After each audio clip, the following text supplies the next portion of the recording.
नमस्ते दोस्तों, संपूर्ण कृषि यूट्यूब चैनल में आपका स्वागत है। जैसा कि हम अध्ययन कर रहे थे अगले वीडियो में, क्या अध्ययन कर रहे थे? Crop rotation.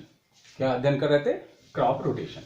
तो क्रॉप रोटेशन को आप लोगों ने अच्छी तरह से देख लिया होगा और समझ लिया होगा और उसका ज्ञान भी प्राप्त कर लिया होगा। मैं ध्यान में ये समझता हूं कि आपको जानकारी हो गई होगी और किसी को समझने में कोई दिक्कत होगी तो कमेंट बॉक्स में जरूर लिखिएगा। तो हम क्या अध्ययन कर रहे हैं? Crop rotation.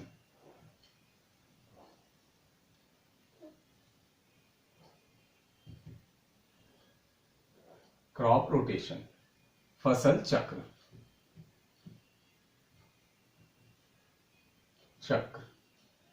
और मैं इसको अच्छी तरह से आपको बता दिया था कि फसल चक्र क्या है, लेकिन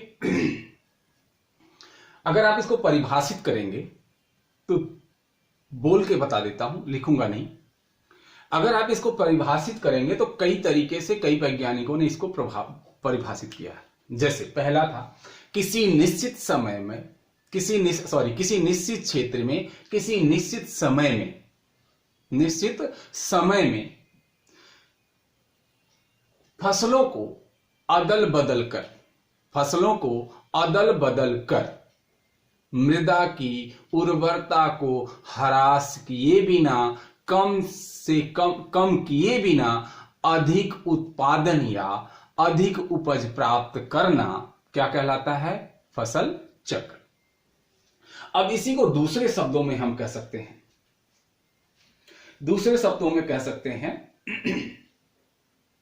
जैसे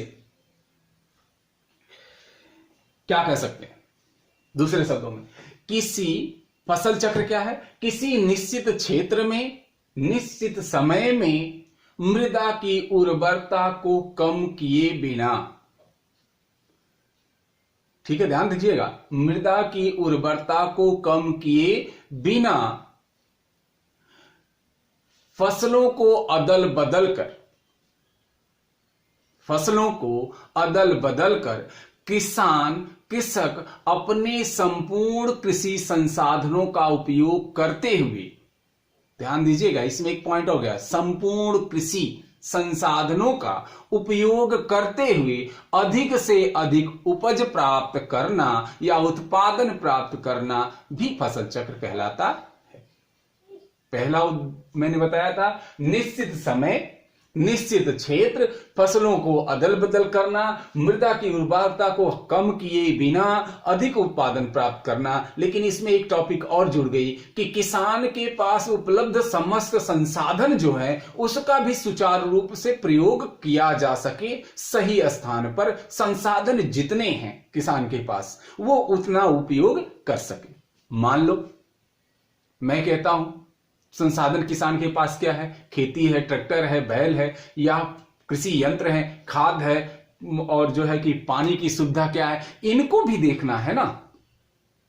तो इसी आधार से कई वैज्ञानिकों ने इसको दो तरह से परिभाषित किया है। एक, निश्चित क्षेत्र में, निश्चित समय में फसलों को अदल बदल कर मृदा की उर्वरता को कम किए बिना अधिक से अधिक लाभ प्राप्त करना फसल चक्र कहलाता है। दूसरे पर वैज्ञानिक ने अपने समझ को थोड़ा उसमें और बढ़ा दिया कि किसी निश्चित समय में पे निश्चित क्षेत्र में फसलों को अदल बदल कर मृदा की उर्वरता को ह्रास किए बिना कृषक के पास उपलब्ध समस्त संसाधनों का प्रयोग करते हुए अधिक से अधिक उत्पादन प्राप्त करना क्या कहलाता है? फसल चक्र।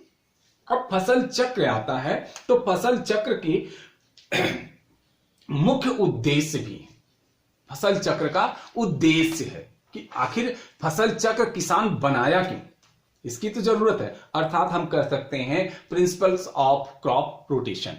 प्रिंसिपल्स ऑफ क्रॉप रोटेशन अर्थात फसल चक्र का उद्देश्य क्या है? तो मैंने आपको बताया था कि फसल चक्र के मूलभूत तीन उद्देश्य हैं। कौन कौन से? पहला, फसलों को अदल बदल करना, फसलों का अदल बदल करना। दूसरा क्या है, मृदा की उर्वरता शक्ति को अर्थात पोषक तत्व प्रदान करने की क्षमता को कम किए बिना। और सबसे महत्वपूर्ण जो है, किसान का उद्देश्य क्या है, अधिक उपज प्राप्त करना। क्या है, अधिक उपज प्राप्त करना। इसी पर तीनों पर ही टिका हुआ है। अब मैंने आपको बताया था कि अगर आप एक किसान बार बार एक खेत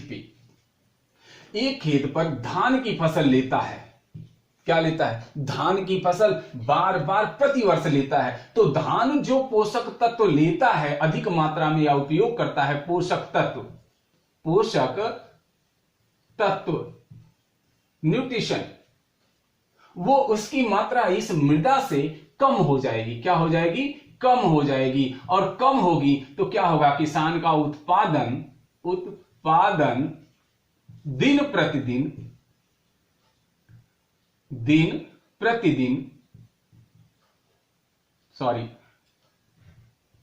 प्रतिवर्ष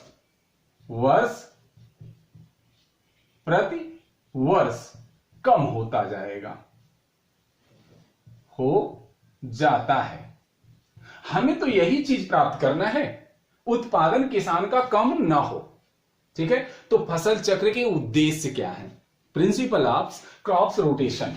क्या पढ़ेंगे हम, प्रिंसिपल ऑफ क्रॉप रोटेशन। अगर आप लिखना चाहते हैं तो मैं फिर से बोल देता हूं, क्रॉप रोटेशन दो तरह से परिभाषित किए जाते हैं। एक है, कुछ वैज्ञानिकों ने कहा कि एक निश्चित क्षेत्र में निश्चित समय पर फसलों को अदल बदल कर मृदा की उर्वरता को कम किए बिना अधिक से अधिक उत्पादन प्राप्त करना फसल चक्र कहलाता है। दूसरा है, एक निश्चित क्षेत्र में निश्चित समय में फसलों को अदल बदल कर मृदा की उर्वरता को कम किए बिना तथा किसान के पास उपलब्ध संसाधनों का अधिक उपयोग या समुचित उपयोग करते हुए अधिक उत्पादन प्राप्त करना फसल चक्र कहलाता है।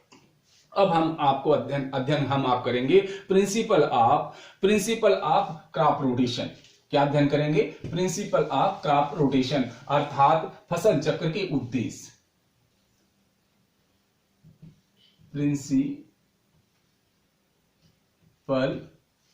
प्रिंसिपल ऑफ ये प्रिंसिपल नहीं होगा, ये होगा प्रिंसिपल ऑफ क्रॉप रोटेशन।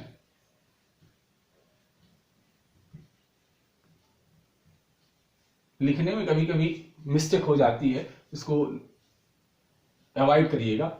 अर्थात फसल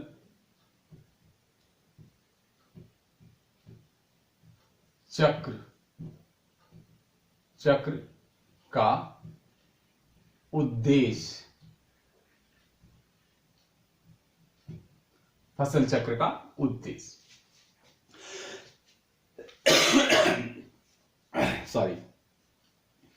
फसल चक्र का उद्देश्य या सिद्धांत क्या है।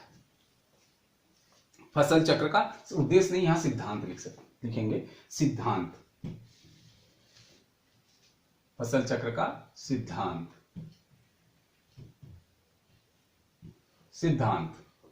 उद्देश्य तो आप समझ गए हैं कौन सा है, अधिक से अधिक उपज प्राप्त करना, मृदा की उर्वरता को कम किए बिना, यही उद्देश्य है। अगला है फसल चक्र के सिद्धांत क्या है। फसल चक्र के सिद्धांत क्या है, इसको आप अच्छी तरह से समझ लीजिए कि फसल चक्र का सिद्धांत क्या है। पहला, मृदा की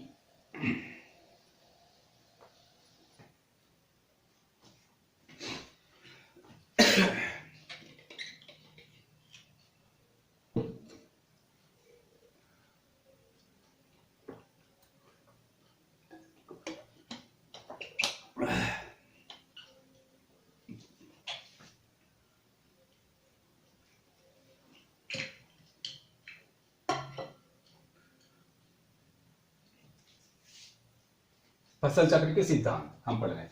तो पहला सिद्धांत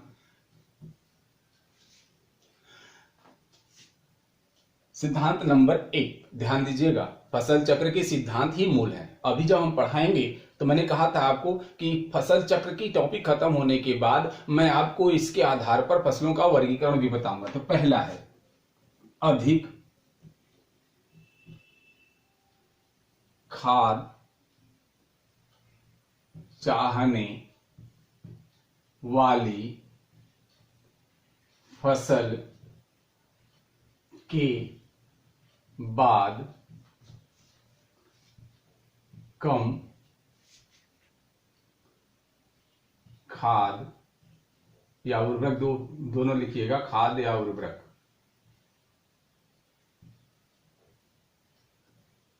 चाहने वाली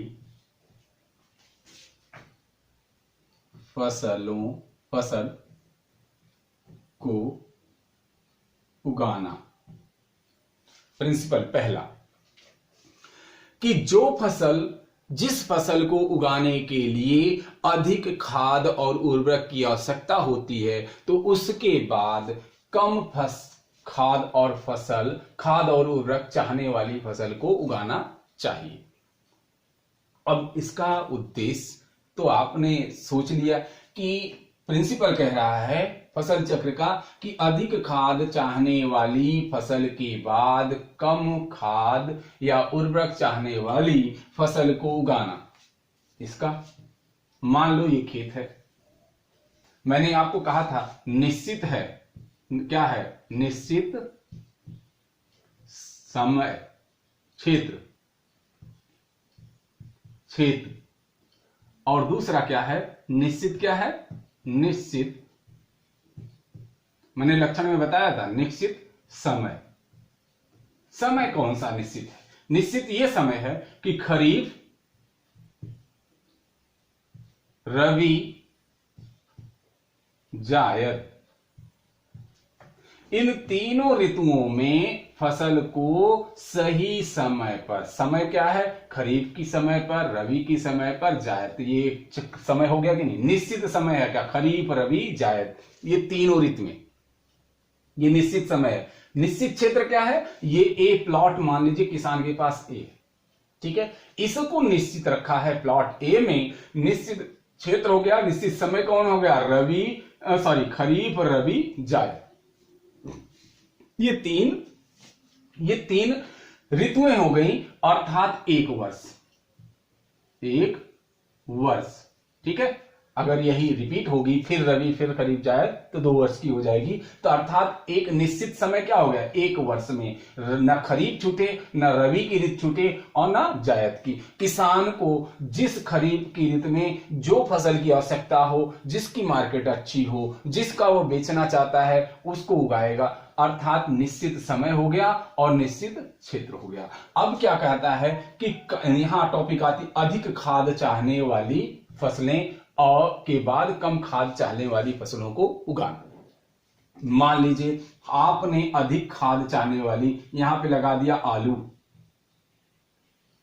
की फसल में खाद का उपयोग ज्यादा होता है, खाद उर्वरकों का, ठीक है, कौन सा है, जैसे मान लो यहां पर हम क्या NPK, एन का मतलब नाइट्रोजन, पोटास और नाइट्रोजन, फास्फोरस और पोटास, इन तीनों की अधिक मात्रा में उपयोग करते हैं। तो मान के चलिए एक चीज निश्चित एवरेज नहीं अभी बताऊंगा, बाद में आपको बता दूंगा, जितनी आप इस क्षेत्र में, इस फील्ड में, एक क्रॉप में जितनी खाद डालेंगे, संपूर्ण सभी खाद का आलू के पौधे उपयोग नहीं करते, कुछ मात्रा में वह इसमें रह जाते हैं।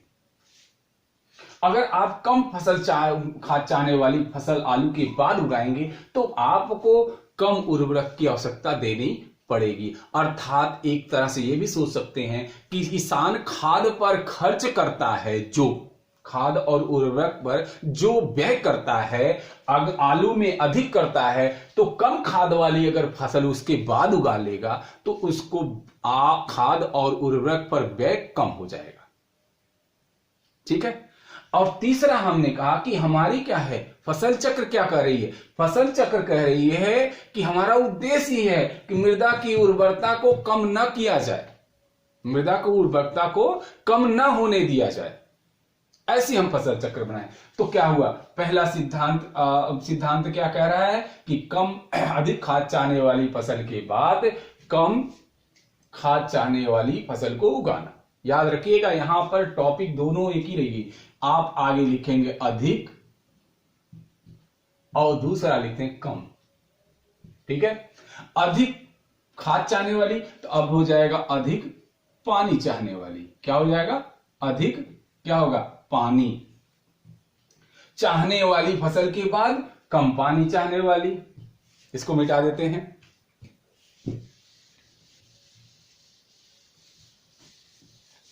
यहां पर फिर हो गया अधिक नंबर 2, अधिक पानी चाहने वाली फसल के बाद क्या करना है? कम पानी चाहने वाली। ठीक है, अधिक खाद चाहने वाली के बाद हमने कौन सा उगाया? कम पानी चाहने वाली। और अधिक खाद चाहने वाली के बाद हमने उगाया कम खाद चाहने वाली, और अधिक पानी चाहने वाली बात के बाद हमने उगाया कम पानी चाहने वाली खाद फसल। अगला क्या है? तीसरा,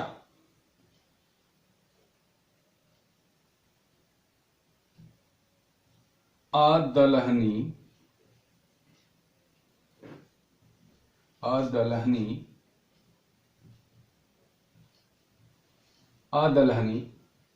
फसल के बाद कौन सी उगाएंगे? दलहनी।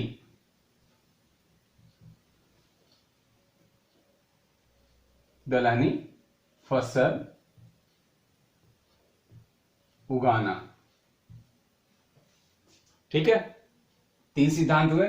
अधिक खाद चाहने वाली के बाद कम, अधिक पानी चाहने वाली के बाद कम पानी, अदलहनी फसल के बाद दलहनी। ठीक है, अगला चौथा हो गया कम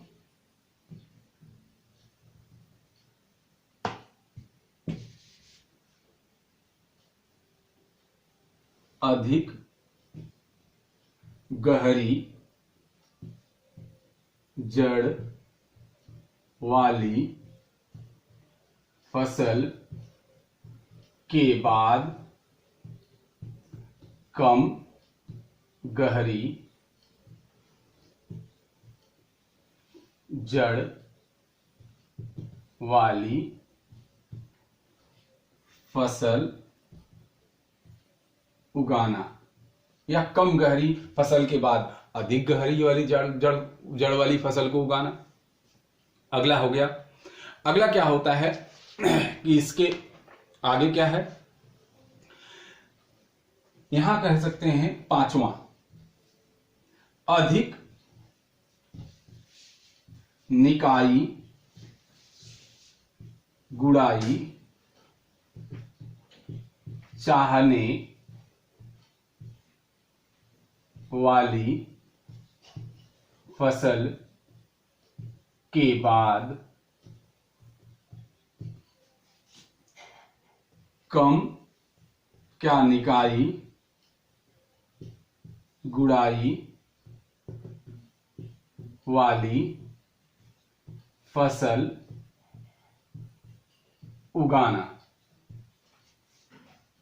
ठीक है, अब हम इसको क्रमशः समझते हैं।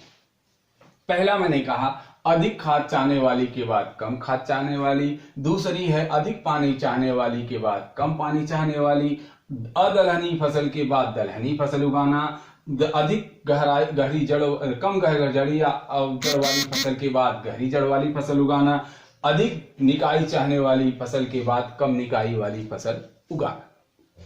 अभी और सिद्धांत है, लेकिन मैंने कहा था कि आपको, अब आप कहेंगे सर ये बताएं भाई साहब, आपने ये तो बताया नहीं कि कौन सी फसल है जो अधिक खाद चाहती है, कौन सी फसल है जो कम पानी चाहती है और अधिक पानी चाहती है, कौन सी फसल है जिसकी जड़ें अधिक गहरी जाती हैं और कौन सी फसल है जिसकी कम गहरी जड़ें होती हैं, वह कौन सी फसल है जिसमें अधिक निकाई की आवश्यकता गुड़ाई की आवश्यकता होती है और कौन सी कम निकाई गुड़ाई की। इसीलिए मैंने कहा था इस टॉपिक के बाद इन आधार पर हम फसलों का वर्गीकरण पढ़ेंगे।